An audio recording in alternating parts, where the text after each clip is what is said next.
코로나19가 완치된 뒤에도 후유증이 오래 간다는 우려가 커지는 가운데 국내 연구에서도 다양한 증상들이 보고됐습니다.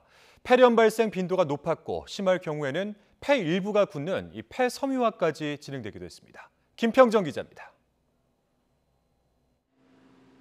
코로나19에서 회복해도 후유증이 남는다는 호소가 이어지자 정부는 실태 파악에 나섰습니다. 코로나19로 인한 후유증, 즉 롱 코비드에 대해 체계적으로 조사하겠습니다. 그동안 많은 분들이 코로나19 후유증을 경험하고 계시지만 이에 대한 제대로 된 조사는 미흡했습니다. 정부에 보고된 일부 연구를 봤더니 코로나19 치료 뒤 폐렴 증상이 남는 경우가 많았습니다.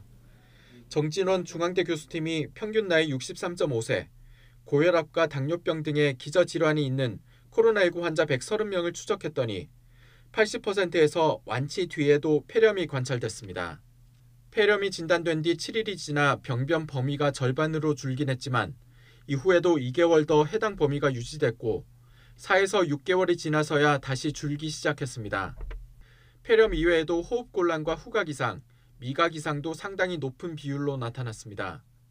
송진우 서울아산병원 교수팀이 중증 폐렴을 앓았던 코로나19 환자 110명을 대상으로 한 연구에선 완치 한 달 뒤 CT 촬영이 가능했던 65명 가운데 73%인 48명이 폐섬유화 소견을 보였습니다.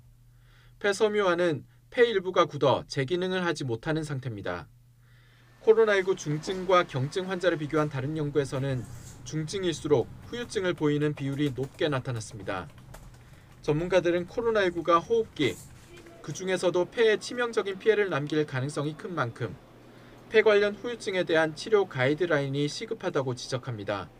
중국이나 미국 같은 데서도 2차 폐렴이 많다는 보고가 이미 나와 있어요. 우리나라도 예외는 아니고 2차 폐렴이 겹쳤는지 안 겹쳤는지에 대해서 잘 알 수가 없어요. 그래서 이제 그거는 정부에서 좀 가이드라인 같은 걸 좀 마련을 해주고. 정부는 전국 단위의 대규모로 코로나19 후유증 조사를 진행해 이를 토대로 후유증 치료를 위한 지침을 만들겠다고 밝혔습니다. YTN 김평정입니다.